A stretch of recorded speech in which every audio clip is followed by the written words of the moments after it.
Welcome friends to another r/ProRevenge video. If you want to help me get some revenge on that YouTube algorithm, make sure to hit the like and subscribe buttons down below. That said, our first story of the day is by Steampunk60. Special thank you for the crappy couple. For a decade, I lived and worked in a rural summer camp community. The staff body was only 50 people at peak season and far less in winter, so we were all in each other's pockets. Relationships could get intense real quick. The year I arrived, I brought my college girlfriend with me and we worked in tandem. It all went fine until the following season when an oafy, slick-haired British guy showed up to run the games department. Two things were true about him. One, his accent sounded like Hugh Grant had a child with Beavis and Butthead. And two, he had a singular goal of finding an American wife as soon as possible so he could permanently root and escape some legal issues back home. He immediately started dating a girl from the office, and things were whatever. She got weirded out when he brought up marriage 3 to 4 times in the first week, but she stuck around. At the time, I was more focused on trying to keep things afloat with my girlfriend as it was rocky, and the high season schedule was 16/7, so no real time to take it easy. The season progressed and everyone was exhausted, all day, every day, giving everything they had. In the tiny bits of time I had off, I spent all my efforts trying to fix my relationship, but my girlfriend just kept doing this weird hot-cold thing and never giving straight answers. Finally, with the end of the season in the crosshairs, she comes to me out of nowhere and essentially re-pledges her commitment. "It's us, it's you and me, let's make this work." Great, I'm happy. Soon we'll have a reprieve and we can go celebrate. The season ends, people are packing up, etc. Suddenly, I realize the girlfriend is gone. Not just, "Oh, I went to town," gone. I mean gone. All traces vanished, car and bags alike. A few people give me weird looks and then scratch their heads awkwardly when I ask about it, and I'm confused as crap. After a week of no contact, she finally answers her phone and admits to it. She's been sleeping with the British guy and they're getting married, which they announce on social media shortly after. So, me, the office girl the Brit was dating, and 2 other girls he was messing with on the side all find out what's up the same day. Bombshell. To say people were upset is the understatement of the decade. There was blind fury. Anyway, so we fight, I shout and hang up, we go dark, and I take a 6-month trip overseas to clear my head. The following season rolls up, and who decides to proudly come back and strut around the community again? The lovely couple. Yep, my ex and that bag of chortling douche, rings on their fingers and freak you for judging, all day, every day, in my face. Those 2 jerks pranced around that community like celebrities, telling clients about the proposal and how cute it was, getting his and hers towel sets, that crap. And the best part was that they even booked the site itself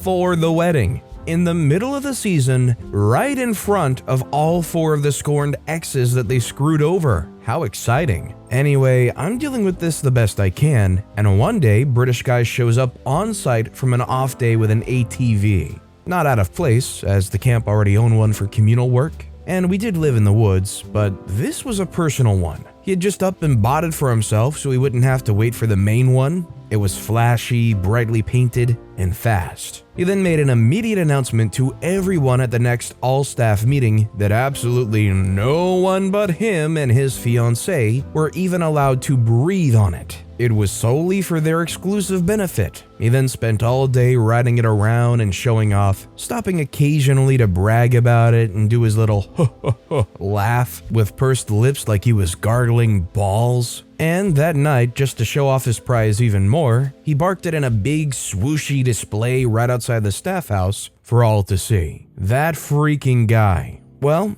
I finished my work that night in my mini yurt office around 1 a.m., and I'm walking back down the hill to my tent cabin with my headlamp bouncing in the dark, and I cross paths with this ATV. I just couldn't anymore. I tried, but I was all out of high road, and all that was left was petty rage. This thing was the literal symbol of prideful betrayal dancing in my face. So, I positioned myself, clicked off my headlamp, and let fly a stream of justice. No, not the ordinary quick and light kind. This was the all-day running around in the burning mountain heat, dehydrated concentrate kind of justice. The thick, lemon acidic, angry kind of justice. It went all over the seat, the dash, the throttle, the controls, the tires, the gas cap, loop-de-loops. Oh yeah. The next morning, no one noticed, so I went about my way. Watching them ride it around and sit on the seat was definitely satisfying. So the following night, I finished late as usual and found it again in the same spot for round 2. For days, I peppered that thing with all the nighttime retribution I had. I wondered for a while if they suspected anything, and then one morning I saw them standing over it and talking about, is it tree sap? Maybe a dog or raccoon's jumping on it at night. We should park it in the sheds, etc. But here's the thing, I was a site manager and I had keys to all the sheds, so justice found them again. That's right, I kept this up for 10 nights straight, no matter where they parked it.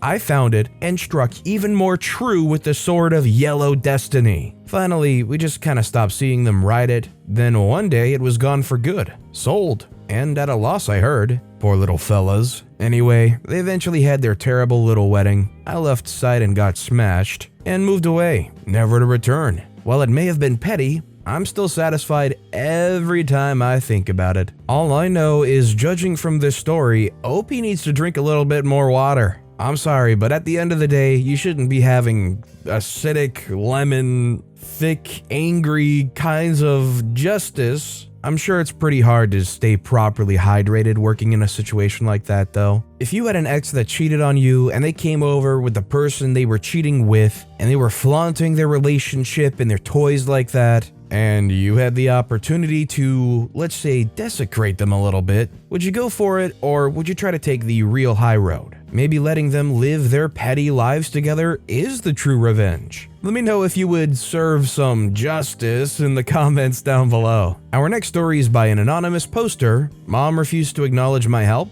so I reversed it all. So my mom makes costumes for my old dance studio. Recently, she's been very stressed trying to finish them all. My mom is a genius at making costumes, and I could never bring visions to life like she does, but I'm quite good at putting the finishing touches on the costumes, specifically the jeweling of them if I have a template to go off of. The jewel she uses has glue on the back, and you use a heat wand to heat it up and glue them on, so it's super easy to use, and she already had one of each costume done, so I knew exactly what it had to look like. Anyway, I decided one night to help her out and finish up a good 95% of the costumes she had started on my own. And every costume I did was identical to the one she originally did. I didn't expect for her to pay me for it at all, I just wanted to help her out. In total, I spent almost 30 hours straight locked in her costume room finishing them, while she was asleep and at work. When she came home and saw they were done, she came and asked me if I did it, and with a big smile I was like, yup. She literally just said okay and walked away. Not even a thank you. I was a little pissed, but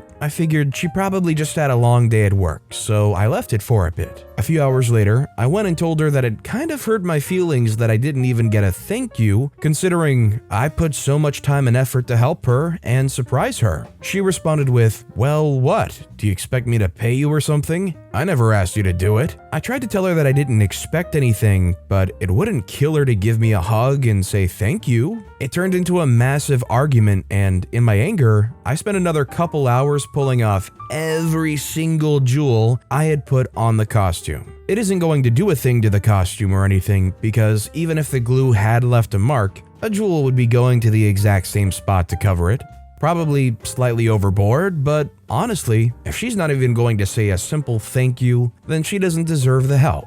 I guess you could argue that maybe OP overstepped their boundaries a little bit, a situation where they weren't expecting that all to be done. Maybe they were stressed that they had to review all the work that was done to make sure it wasn't done improperly. Or maybe they were just being a definite jerk. If they actually did have a legitimate concern, you would hope that they would at least voice that rather than saying, "What, you want to be paid for it?" That alone makes them definitely an entitled parent and a jerk. I just wonder what the real underlying reason is for them acting like that. This next story is by the Fabulous Bomb. Complain that my washing is distracting you at work? Fine, I'll do it out of your working hours. Me, 27, significant other, 28, grumpy housemate, R, 32. R moved into the house share that significant other and I have been living in for a year and a half, 3 months ago. Before, it was just me, significant other, and our other housemate. Our other housemate is very lovely, and we all have our routines that work perfectly around each other, and if anything doesn't work, the conversation's just a very polite heads up. However, R is grumpy. He works from home and refuses to go into his office, even though they have said that people can, and they've set it up to be safe for everyone. He wears the same thing every day and puts on maybe one wash a week. This is relevant. And refuses to wear a headset even when working from home. My significant other works in an office, and I work in hospitality doing lots of night shifts. Thankfully, I don't finish too late and I'm close to home. This works perfectly as I wake up and do some housework, like putting on the washing, while significant other is working. Then when I leave at 4:30 p.m. for work, significant other comes up an hour later and finishes everything. R messaged my significant other on Thursday and requested that we only do washing when he, R, isn't working, because it's inconvenient to him and disrupts his work, or that we do less washing altogether. He didn't say anything to me though, and generally refuses to message me at all. He's also told us off for doing things like leaving a pan on the side to soak because he doesn't like the look of it. And he moved the entire fridge around on his first week so that he has more space, rather than just politely ask us to move a carton of milk. Now I have some sensory issues and chronic health issues.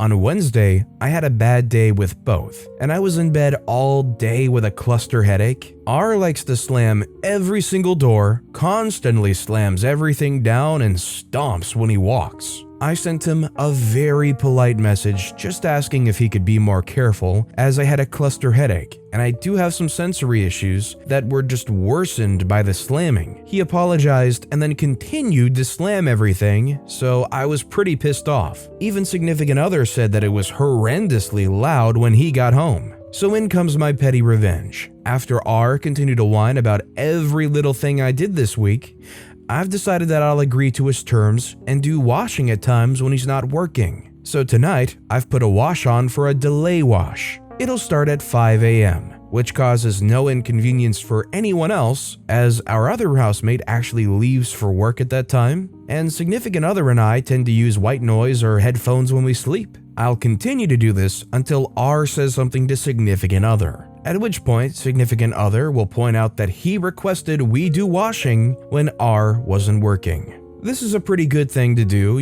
they're not respecting your wishes. I want to say though, if you want to truly subscribe to their ideology, you apologize for it and then just go do it anyways. Oh, I'm sorry, followed up by the beep of the washer starting. Our next story is by Crimson Delight 1. Cheat on my best friend? Have fun listening to my music. So my best friend used to live next door to me with her now ex-partner. They threw a house party a week ago, and her ex cheated on her with her other best friend while they were in the same house. She's since moved out and left him there. So, the petty person I am, I've been playing my music blaring with my windows open. Songs like Forget You by CeeLo Green, Freak You by Lily Allen, and F You by Miley Cyrus, ABCDEFU by Gail, Short Richard Man by 20 Fingers, you get the picture? What are some more songs like this so I can keep it going? All the story truly did was remind me how much of a banger Forget You by CeeLo Green is. Hoo hoo hoo! This is actually a pretty fun question though. Are there any other songs that you can think of that would be perfect for this kind of situation? Let me know in the comments. And our final story of the day is by Scatterbrained Bookie. 10 cent an hour raise for management role? I don't think so. This was quite a few years ago, but was thinking about it this morning.